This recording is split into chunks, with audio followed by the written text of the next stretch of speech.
tal, queridos hermanos? Reciban todos un caluroso saludo y sean todos bienvenidos a mi escuela sabática. En esta semana estamos estudiando la lección número 12 del cuarto trimestre. El título de la lección es Eventos Finales. En este estudio vamos a descubrir cosas interesantes como por ejemplo qué es el santuario celestial y qué significa. Además, vamos a darnos cuenta de qué se trata estas sombras, lo que son los tipos o el modelo del santuario celestial aquí en la tierra. Durante todo este estudio vamos a descubrir lo que es la segunda venida de Cristo y qué relación tiene con el santuario. Además, vamos a descubrir por qué debemos esperar la segunda venida de Cristo y cómo vencer la muerte en la ocasión cuando Cristo venga por segunda vez. Estudiemos la lección de esta semana y veamos cuál es la bendición que Dios tiene para nosotros con esta lección llamada Eventos Finales. Estudiemos la lección de esta semana. Muy bien, el versículo de memoria base para la lección de esta semana se encuentra en el libro de los Hechos, capítulo 3, versículos del 19 al 21. La Biblia dice así: Así que arrepentíos y convertíos para que sean borrados vuestros pecados, para que vengan de la presencia del Señor tiempos de refrigerio. Y Él envía a Jesucristo que os fue anunciado antes, a quien de cierto es necesario que el cielo reciba hasta los tiempos de la restauración de todas las cosas de que habló Dios por boca de sus santos profetas que han sido desde tiempos antiguos. El Señor está diciendo aquí en su palabra, a través de las palabras del apóstol, una invitación al pueblo de Dios a arrepentirse para que ellos puedan recibir el reposo llamado el refrigerio que Dios ha prometido a aquellos que se ponen a cuentas con Él. De hecho, también está invitando que al hacer esto de bautizarse, Dios va a enviar a su Hijo. ¿Qué está diciendo? Dios va a enviar a su Hijo cuando nosotros nos bautizamos. Ciertamente es así. Cuando usted se bautiza, usted está recibiendo a Cristo en su corazón como su Salvador y Señor. Entonces vienen tiempos de refrigerio, tiempos de paz, tiempos de reposo, tiempos de quietud, porque usted se ha puesto a cuenta con el Señor. La enseñanza bíblica del ministerio de Cristo en el santuario celestial, de su segunda venida y la resurrección de los muertos constituye un mensaje de esperanza para quienes confían en Dios. La lección Eventos Finales nos va a mostrar aquí lo que significa la gran controversia en los momentos críticos. La cruz aseguró la derrota definitiva y la destrucción de Satanás. Los eventos de este tiempo del fin se conocen como escatológicos, que significa cosas últimas o las cosas del tiempo del fin. Vamos a entender durante toda esta lección que el ministerio de Cristo en el santuario celestial nos revela tres cosas muy importantes. Número uno, como dijimos, el ministerio de Cristo en el santuario celestial. Número dos, la segunda venida de Cristo. Y la tercera es la resurrección de los que murieron en la fe verdadera. Estudiemos la lección de esta semana. Veamos qué nos dice el día domingo, que el tema es el santuario celestial, parte 1. Estudiemos la lección de esta semana y descubramos la bendición que tiene nuestro Señor para nuestro corazón. Continuemos con la lección de esta semana. Muy bien, la lección del día domingo es un tema muy importante porque apenas es la primera parte de lo que significa el santuario celestial. La creencia fundamental número 24 comienza diciendo: en el cielo hay un santuario, el verdadero tabernáculo que se levantó el Señor y no el hombre. Este es una de las presuposiciones de la Biblia. En realidad, en este día puede verse claramente cuál es el propósito de los 7 capítulos del libro de Hebreos, al decir en Hebreos capítulo 8, versículo 1, claramente qué es lo que viene diciendo.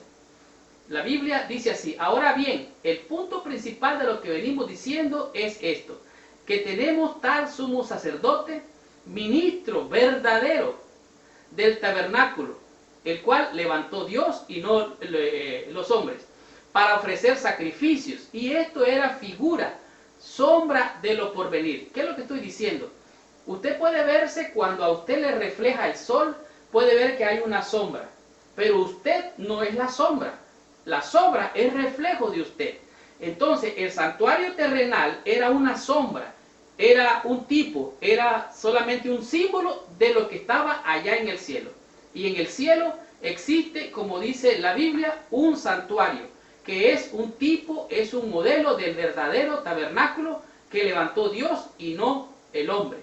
Los servicios del santuario terrenal fueron el medio que Dios usó, oiga bien, para explicar los principios de la salvación a su pueblo. O sea, el santuario era una sombra, era un tipo, era un modelo para explicar a su pueblo lo que era la expiación, lo que era la salvación.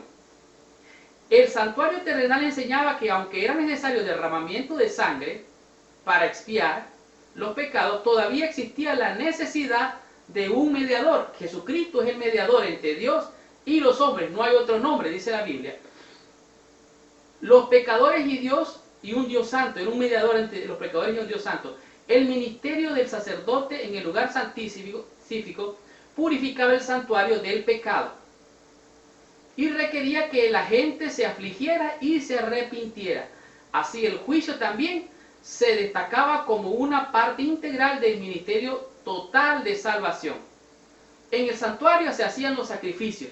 El pecador llevaba una ofrenda, un cordero, unos palominos para encontrar perdón al derramar la sangre de ese cordero. Pero cuando la sangre del cordero se derramaba, el pecador que había llevado a aquella criatura, aquel animalito, tenía que sentir dolor, sufrimiento por haber cometido la falta. Y cuando la sangre se derramaba, estaban ellos viendo que el pecado había hecho algo terrible. Y de esta manera tenían que afligir su corazón. Y requerían de un mediador entre Dios y los hombres. Y este era el sacerdote. Ahora, Cristo es el verdadero tabernáculo. Cristo es el verdadero sacerdote.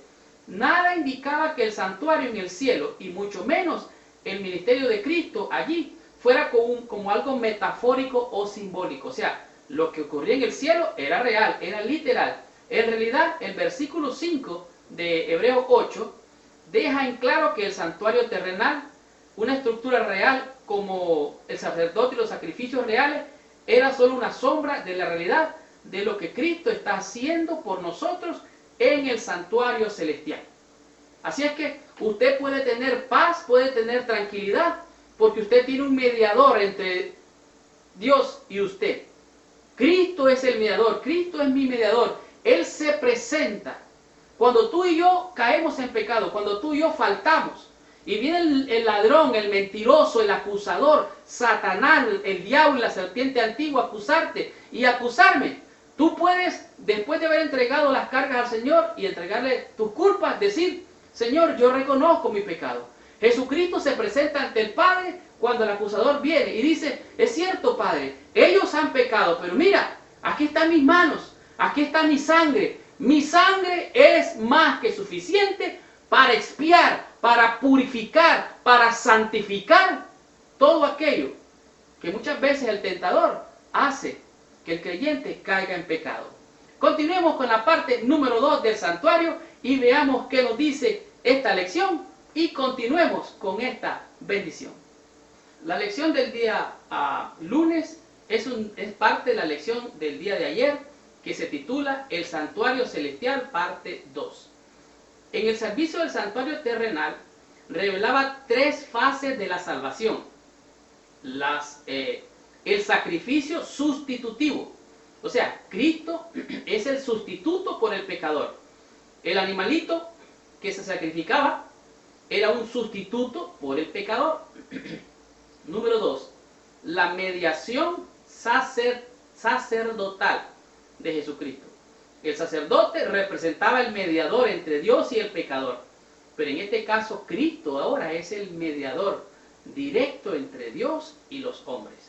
Número 2, Y número 3, el servicio del santuario también representaba el juicio.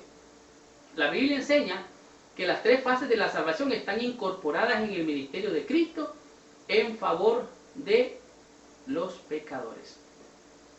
Isaías 53 dice que todos nosotros nos descarriamos como ovejas. Cada quien se fue por su camino. Pero Cristo cargó en él el pecado de muchos. ¿Y qué diremos de 2 de Corintios 5?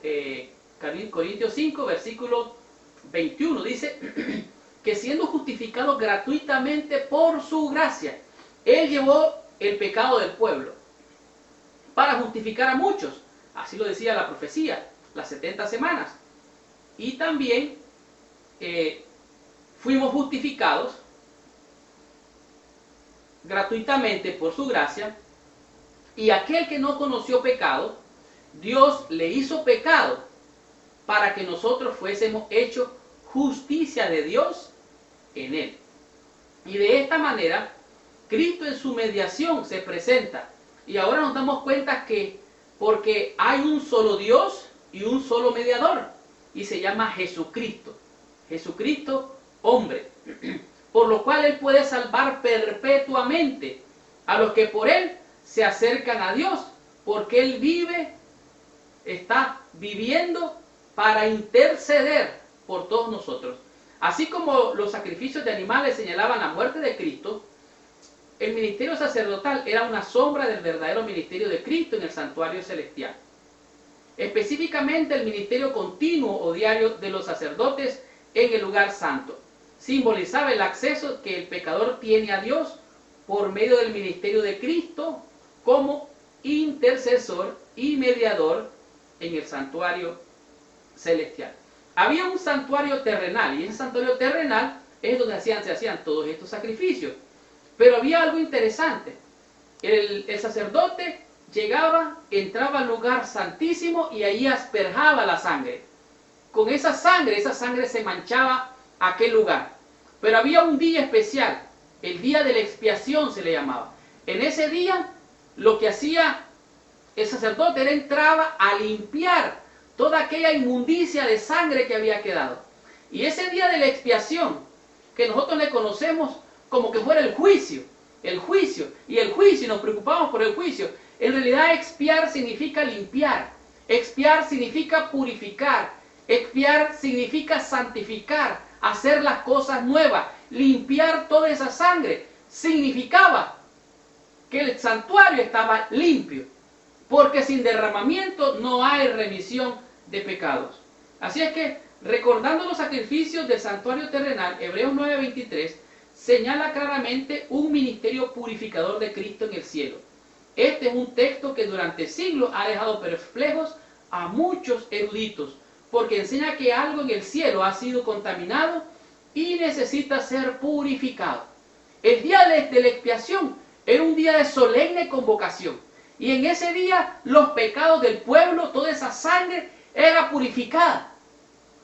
La sangre de los toros, de los machos cabríos, de los corderos, no puede expiar. Solo hay una sangre que puede limpiar el pecado tuyo y mi pecado. Se llama la sangre de Cristo. Solo su sangre, nada más que su sangre, es suficiente para limpiarte de toda maldad y de pecado. Había un sacrificio matutino y había un sacrificio vespertino, pero estos dos no podían sustituir el grandioso día de la expiación. ¿Qué significa para ti la expiación? ¿Cómo se realiza para ti la expiación? ¿Acaso la sangre derramada no es suficiente para limpiarte de todo pecado? ¿Y qué significará aquel gran día de la expiación cuando Cristo venga a purificar todo esto terrenal? ¿Qué esperanza nos da esto? ¿Qué positivo pensamiento nos trae a nuestro corazón? El santuario celestial, parte 2, nos ha mostrado que sin derramamiento de sangre no hay remisión de pecados. Continuemos con la lección de esta semana y veamos qué nos dice el día martes con el tema que es la segunda venida de Cristo. Estudiemos la lección de esta semana y recibamos nuestra bendición. Muy bien, la lección del día martes, su tema es la segunda venida de Cristo. En el libro de los Hechos, capítulo 3, versículo 19 al 21, se expresa claramente lo que el apóstol hace como invitación para aquellos que no habían todavía creído ni recibido al Señor Jesucristo. Por ejemplo, cuando él dice, así que arrepentíos y convertíos, para que sean borrados vuestros pecados, para que vengan de la presencia de Dios, tiempos de refrigerio, y envía a Jesucristo, que os fue antes anunciado. En este día se mira claramente que el apóstol, aunque aparentemente no parece conocer las sazones de los tiempos, él hace referencia al libro de Joel capítulo 2, que era la promesa de la lluvia tardía. Ciertamente ellos ya habían recibido la promesa del Pentecostés, lo que se conoce entre el mundo cristiano como la lluvia temprana, o lo que fue el día de Pentecostés en el libro de los Hechos capítulo 2. De acuerdo a la profecía en el tiempo, en el pensamiento profético, hablando del apóstol, se encontraban incorporados a la inspiración y por lo tanto más allá de su propia comprensión limitada, Pedro se refiere a dos grandes acontecimientos. El número uno, el primero es el derramamiento del Espíritu de Dios. Y número dos, la eliminación final de los pecados de los justos. Seguidamente, en este día, habla claramente de lo que tiene que ver con la segunda venida de Cristo. Y para hacerlo, dice así, la iglesia primitiva estaba segura de la segunda venida de Cristo y de la promesa de una tierra y un cielo nuevo. En otras palabras, la iglesia primitiva respiraba y transpiraba que Jesucristo vendría en esos días. La primera venida de Cristo había sido inútil sin la segunda venida. La solución del problema del pecado, un proceso que comenzó con el sacrificio de Cristo hecho en la cruz, alcanza su consumación cuando, después de la purificación del santuario, aparezca por segunda vez para salvar a los que le esperan. En otras palabras, la primera venida no es más que la primera parte. La segunda venida es la culminación gloriosa de las grandes promesas de salvación en Cristo Jesús. Sigo leyendo. La segunda venida de Cristo será el fin de la gran controversia. Satanás, sabiendo que el final está cerca, procura desviar a tantos como sea posible. Y él va a tener que hacer lo que sabe hacer: mentir, engañar, falsear. Y va a tratar de imitar la segunda venida, tratando de distraer a los hijos de Dios y tratando de arrastrar a los que no han creído a lo que la palabra enseña. Pero él es un mentiroso, es un ladrón, es un engañador, y él solo es pura mentira. Es un ladrón y mentiroso. Así es que nosotros esperamos cielos nuevos y tierra nueva donde morará la justicia. Sigo leyendo.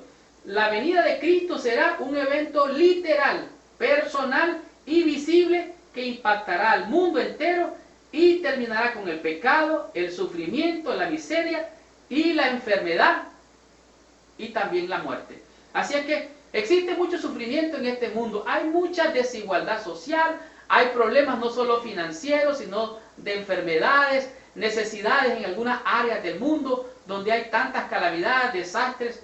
La única solución para todos los problemas del ser humano se encuentra en una sola respuesta: Jesucristo ayer, Jesucristo hoy, Jesucristo siempre. Y en su segunda venida. Muy bien, la lección del día miércoles es una lección de esas muy interesantes porque nos aviva la esperanza y nos hace ver cosas que usualmente nosotros no tomamos en cuenta cuando nos referimos a la segunda venida de Cristo. Primera de Tesalonicenses capítulo 5, del versículo 1 al 11, es una exhortación bien interesante. El mensaje que nos está brindando aquí el apóstol dice lo siguiente: pero acerca de los tiempos y las sazones de los tiempos no tenéis necesidad que os diga nada. El apóstol le está diciendo: hermanos, ustedes ya saben lo que está pasando, cuáles son los tiempos que estamos viviendo, cómo las señales se están cumpliendo, así es que no tenéis necesidad que les diga nada acerca de los tiempos. Pero deben de tomar en cuenta una cosa, que el día del Señor vendrá, que cuando digan paz, cuando digan seguridad, vendrá de repente destrucción repentina. Vosotros, dice el apóstol Pablo, no estáis en tinieblas para que ese día os sorprenda. Por lo tanto, no durmamos como los demás. Aquí la lección de este día dice esperando la venida. Nos está mostrando que vivimos en tiempos cruciales en cuanto a la segunda venida de Cristo. También nos muestra realmente que Él vendrá y que la segunda venida es real y verdadera. Además, debemos de encarar la segunda venida no con miedo, no con temor, sino tener esperanza, tener gozo y alegría. ¿Por qué? Porque nuestro Redentor viene y nos lleva de este mundo lleno de dolor, de tristeza, de maldad y de pecado, a una tierra nueva, a un mejor lugar. Por tanto, dice el apóstol, velar y orar. Leo literalmente. La esperanza que deben tener los cristianos que esperan el retorno de Cristo. Necesitamos, dice, ser vigilantes, sobrios, de modo que ese día no nos tome por sorpresa. Pero también debemos estar llenos de fe, amor y esperanza. ¿Por qué? Sea que velemos o que durmamos, tenemos la promesa de vida eterna con Él. En otras palabras, aunque vivimos tiempos difíciles, tenemos que tener confianza. Más adelante la lección nos dice en San Juan 13, versículo 19 y en San Juan 14, versículo 29, y dice así: ahora os lo he dicho antes de que suceda. Está hablando Cristo allí, dice, os lo digo antes de que suceda, para que cuando esto suceda, creáis. En otras palabras, las profecías nos muestran el cumplimiento de la palabra de Dios. Y esto nos debe de inspirar confianza, seguridad de que Jesucristo vendrá y debemos de esperar su venida. Leo literalmente, las predicciones acerca de los últimos tiempos no fueron dadas para satisfacer la curiosidad, sino para mantener vigilantes a los creyentes. Tú y yo debemos estar viendo las señales y las sazones de los tiempos. Las profecías no son para satisfacer el corazón del ser humano o del creyente, sino para verificar de que se están cumpliendo las promesas del Señor. Necesitamos mantener abiertos los ojos y saber qué enseña la palabra de Dios acerca de los eventos finales. Esto es importante. ¿Por qué? Porque hay muchos conceptos falsos dentro del cristianismo con respecto a las señales de los tiempos. ¿Cómo tener un equilibrio correcto y vivir en esperanza? Porque hay gente que es muy alarmista, se va al extremo, estamos en el tiempo del fin, y estamos, y recuerdan ustedes el famoso Y2K, recuerdan ustedes en este año se habló tanto de la segunda venida de Cristo, que vendría en abril, que vendría en mayo, predicadores, gente de todos lados predicando mensajes falsos. Debemos de evitar la apatía, eso es muy importante.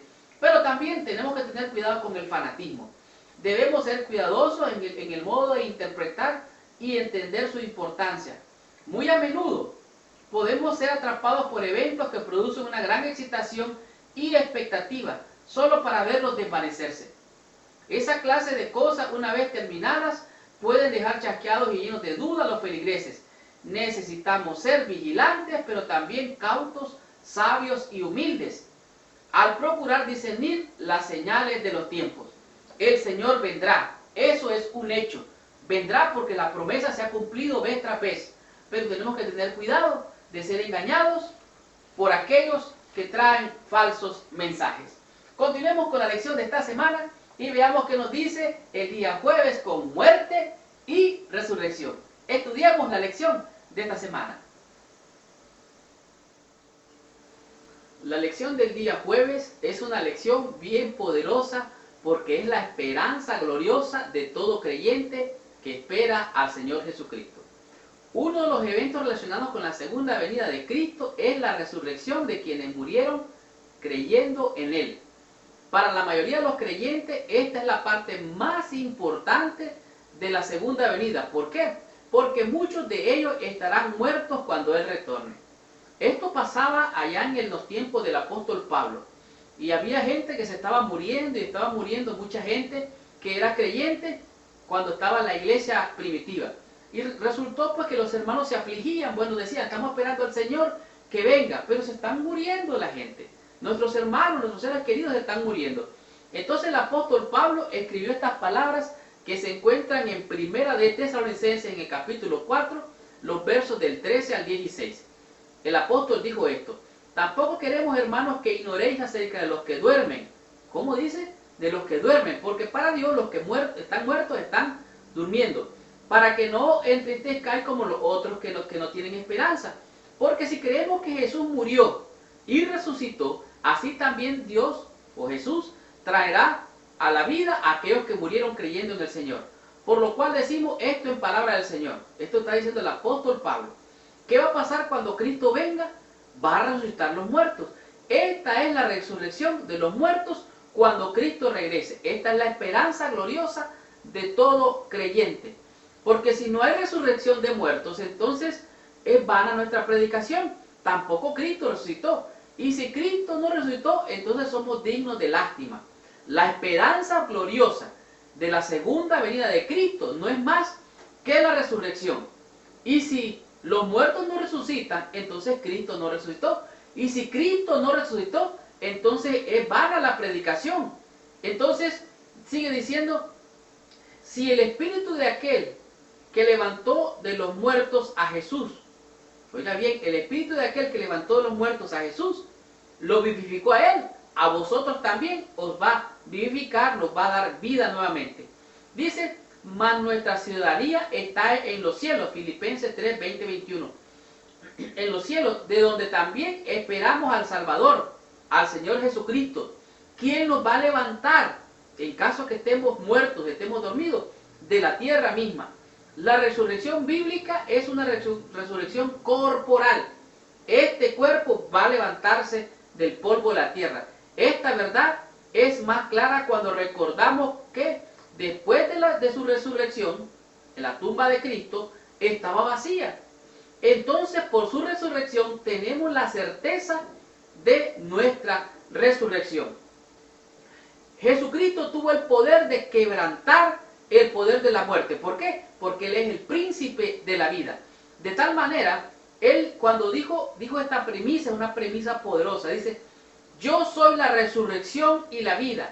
El que cree en mí, aunque esté muerto, vivirá. Esta es la esperanza gloriosa que tenemos. Por tanto, dice, no te avergüences de dar testimonio acerca de Jesús. ¿Por qué? Porque Él quitó la muerte y sacó a luz la vida e inmortalidad por medio del Evangelio. El poder de la muerte ya ha sido quebrantado por la muerte y la resurrección de Cristo. Basado en ese logro, Él otorga inmortalidad a quienes se identifican con su muerte y su resurrección mediante el bautismo. La Biblia aclara que el don de la inmortalidad se le dará a los creyentes cuando Jesús venga por segunda vez y se escuche la trompeta final. Cuando se escuche la trompeta final, imagínese usted, Cristo viene en gloria con sus huestes de ángeles, viene bajando en las nubes. Los que estén en el polvo de la tierra están allí muertos. Se escucha la final trompeta. Y Jesucristo dice, despertaos, despertaos, vosotros que dormís en el polvo de la tierra. Un ejército grande, inmenso de creyentes se levanta de la tumba. Son levantados y juntamente los vivos son levantados para vivir para siempre con el Señor. ¿Acaso no es esta una gloriosa esperanza? Esta es la esperanza de gloria, de muerte y resurrección que nos promete nuestro Señor. Estudiemos la conclusión de la lección de esta semana, veamos cuál es la bendición final y recibamos la total bendición para nuestro corazón. Terminemos con la lección de esta semana. Qué hermosa lección hemos tenido durante toda esta semana. Eventos finales, la lección número 12 fue una gran bendición para todos aquellos que logramos disfrutar de tan maravilloso y delicioso manjar. La intersección de Cristo por el hombre en el santuario celestial es tan esencial para el plan de la salvación como lo fue su muerte. Recuerde que sin derramamiento de sangre no había remisión o perdón de pecados. Y en el santuario se hacían los ritos, se hacían las ceremonias y se sacrificaban aquellos animalitos que representaban a Cristo mismo. Por la fe debemos entrar velo adentro, donde entró por nosotros como precursor Jesús. Allí se refleja de la luz de la cruz del Calvario. Y allí podemos obtener una comprensión más clara de los misterios de la redención. La salvación del hombre se cumple a un precio infinito para el cielo. ¿Qué diremos de la parte final de esta lección, en la cual nos presentó que Cristo es la resurrección y la vida? En nuestro Salvador, la vida que se había perdido por el pecado es restaurada, porque Él tiene vida en sí mismo para vivificar a quienes Él quiera. De hecho, Cristo dice, la vida que Él depuso en la humanidad la vuelve a tomar y la da a la humanidad. Esta fue la lección número 12. Dentro de los conceptos que aprendimos se encuentra el santuario número 1 y el santuario segunda parte. Primera y segunda parte. Vimos que en el santuario el sacerdote entraba, pero también vimos que hay un santuario, así como fue en el tabernáculo aquí en la tierra, hay un santuario allá en los cielos. Ese es el punto principal de lo que venimos diciendo. ¿Qué diremos de la segunda venida de Cristo?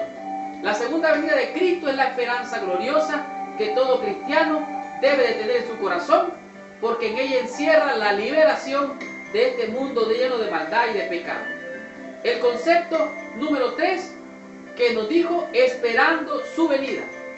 Nosotros no estamos en tinieblas, nosotros tenemos la seguridad y la garantía de que Cristo vendrá, porque todas las señales han demostrado que se han cumplido lo que Él dijo, y se cumplirá también la promesa de su segunda venida. ¿Qué diremos del concepto número 4? De que Cristo resucitó, ciertamente murió, pero resucitó a nueva vida. Y todos aquellos que crean en Él volverán a vivir, porque Él dijo, yo soy la resurrección y la vida, el que cree en mí, aunque esté muerto, vivirá. Esta fue la lección número 12. Los espero la próxima semana con la siguiente lección, que su título es Cuando todo sea hecho nuevo.